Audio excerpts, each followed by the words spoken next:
Magandang gabi po, Pag-asa Weather Update. Alamin ang lagay ng panahon ngayong gabi ng Lunes, October 23, 2023 at sa mga susunod na araw.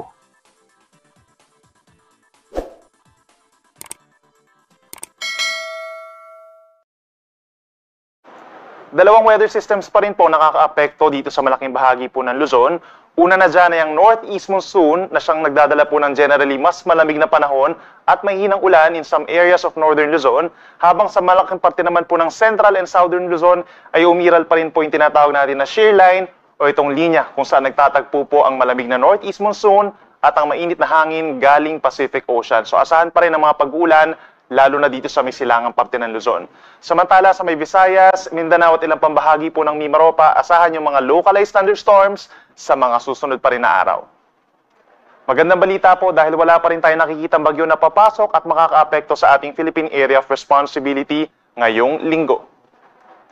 Base po sa ating latest satellite animation, ngayong gabi hanggang bukas ng madaling araw, inaasahan pa rin po ang mga pag-ulan in many areas of Luzon dahil sa shear line plus the northeast monsoon, at pinaka-apektado pa rin po ng mga pag-ulan ang Bicol Region, Calabarzon, Metro Manila, Central Luzon at malaking bahagi po ng Cagayan Valley, itong mainland Cagayan, Isabela, Quirino and Nueva Vizcaya. So asahan pa rin po ang makulimlim na gabi hanggang madaling araw at sasama nito ng mahina hanggang katamtaman ng mga pag-uulan plus mga thunderstorms. So mag-ingat pa rin po sa mga posibleng pagbaha at pagguho ng lupa. In other areas of northern Luzon, particularly La Union, Pangasinan, Benguet, asahan po ang makulimlim na panahon na sasamahan lamang ng may hinang ulan. Dulot po yan ng Amihan plus Pitong Batanes and Babuyan Group of Islands. Then for the rest of northern Luzon pa, itong rest of Cordillera plus rest of Ilocos Region, partly cloudy to cloudy sky sa mga susunod na oras na sasamahan lamang ng mga pulupulong pag-ambon. Kung mapapansin naman po nila dito sa parting Mimaropa plus Western Visayas, asahan po ang makulimlim na panahon ngayong gabi at sasamahan ito ng mga localized thunderstorms o yung mga pag-ulan at pagkilat-pagkulog na nagtatagal lamang po ng 1 hanggang 2 oras. At dito sa natitirang bahagi ng Visayas plus malaking bahagi ng Mindanao, asahan naman po ang bahagyang maulap na kalangitan ngayong gabi at minsan pa nga ay maaliwalas pa po ang kalangitan.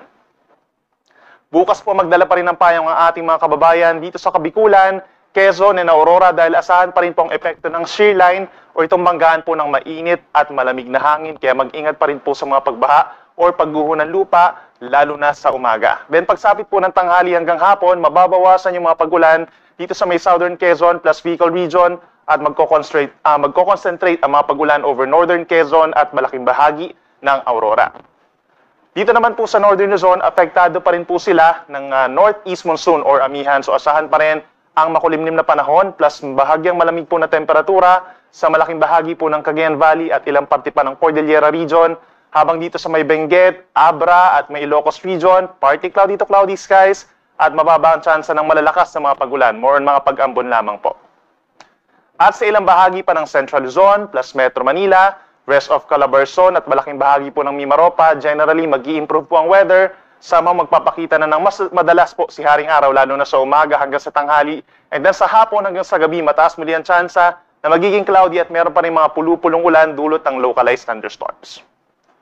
Sa ating mga kababayan po sa Visayas, asahan pa rin ang bahagyang maulap at minsan maulap na kalangitan. Sa umaga, generally fair weather conditions over the western and central portions. At dito naman sa may eastern portions, asahan naman ang bahagyang maulap na kalangitan.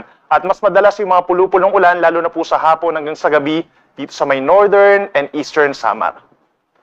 Sa ating mga kababayan sa Mindanao, asahan pa rin ang fair weather conditions sa umaga hanggang sa tanghali. Then sasamahan po yan ng mainit at maalinsangan na panahon.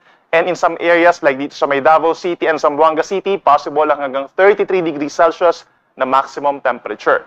Pagsapit naman po ng hapon hanggang sa gabi, bahagyang maulap hanggang maulap ang kalangitan na sasamahan ng mga localized thunderstorms in many areas of Bangsamoro Region plus Zamboanga Peninsula, kaya magdala po ng payong. Sa ating mga kababayan po na maglalayag sa mga susunod na araw, wala naman tayong inaasahang gale warning or banta sa matataas na mga alon. Pero dahil po sa northeast monsoon, aasahan pa rin ang minsang maalon na karagatan na sa more or less 3 meters po yung highest wave heights, particularly dito sa may Batanes and Babuyan Islands. So around 1.5 palapag po yan ng gusali. Delikado ito sa ating mga kababayan na nangingisda. At sa natitirang baybayin pa ng Luzon, buong Visayas and Mindanao, banayad hanggang katamtaman ng taas ng mga pag-alon maliban na lamang kung mayroong mga thunderstorms. At pagsapit po ng Wednesday hanggang Friday, asahan pa rin ang epekto ng northeast monsoon dito po sa malaking bahagi ng northern and central Luzon. At dito na rin po sa may Quezon and Bicol region, asahan na rin po ang epekto ng amihan sa mga susunod na araw. At sa ibang parte pa, asahan ng mainit at malisangan na panahon na may kasamang localized thunderstorms. So dito sa Metro Manila, from Wednesday up until Friday, bahagyang maulap hanggang maulap ang kalangitan. Nasasamahan lamang po ng mga pulu-pulong ulan pagsapit po ng hapon, around 2 to 5 p.m. at hindi pa po ito malalakas na mga pag-uulan. Sa ating mga kababayan po sa Baguio City, from Wednesday hanggang Friday, asahan po ang generally maaraw na umaga hanggang tanghali, malamig pa rin po, nasa 16 to 23 degrees Celsius ang temperatura, at sa dakong hapon hanggang sa gabi, possible lamang po yung pulu-pulong mga may hinang pag-ulan. Sa ating mga kababayan po sa Kabikulan, asahan ang generally fair weather conditions po pagsapit ng Wednesday hanggang Friday, mas magiging maganda na ang panahon at ibang lugar pa dito sa Bicol region, mababa ang chance ng mga pag-ulan lalo na dito sa may Masbate, sa may western portion of Albay, and Sorsogon. Sa ating mga kababayan po dito sa Metro Cebu, asahan po ang bahagyang maulap hanggang maulap na kalangitan, Wednesday hanggang Friday, nasasamahan lamang ng mga pulu-pulong pag-ulan, dulot ng localized thunderstorms, possible po yan tanghali hanggang gabi. At panghuli sa atong mga kaigsunan din na over Metro Davao, pagsapit ng Wednesday, partly cloudy to cloudy skies, may chance na ng pag-ulan sa hapon. Then pagsapit ng Thursday and Friday, magdala po ng payong dahil umaga pa lamang possible na yung mga pag-ulan, bagamat hindi po ito tuloy-tuloy, minsan lumalakas po ang mga pag-ulan sa entire Davao region.